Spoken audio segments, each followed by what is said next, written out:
خبر شامل کریں گے مراکش سے، جہاں 6.8 شدت کے زلزلے نے قیامت ڈھا دی ہے۔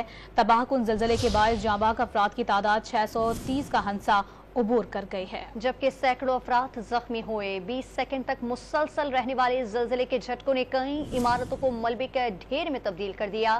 ہسپتالوں میں ایمرجنسی نافذ کر دی گئی، عوام سے خون کا عطیہ دینے کی اپیل کی گئی ہے۔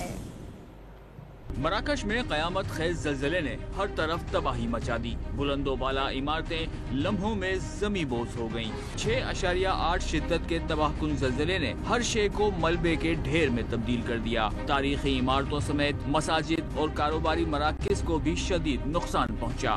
زلزلہ مقامی وقت کے مطابق رات 11:11 پر آیا۔ 20 سیکنڈ تک مسلسل رہنے والے زلزلے کے جھٹکوں نے ہر طرف افراتفری مچا دی اور لوگ جان بچانے کے لیے بھاگتے رہے۔ آفٹر شاک سے خوفزدہ شہریوں نے رات سڑکوں پر ہی گزاری۔ زلزلے کے بعد مواصلاتی نظام بری طرح متاثر ہوا۔ زلزلے کی گہرائی 18.5 کلومیٹر اور اس کا مرکز مراکش شہر سے 71 کلومیٹر جنوب مغرب میں تھا۔ سب سے زیادہ نقصان سیاحتی شہر مراکیچ میں ہوا۔ زلزلے کے جھٹکے دارالحکومت رباط کے علاوہ الحوض، عیسیٰ اوریا سمیت دیگر صوبوں میں بھی محسوس کیے گئے۔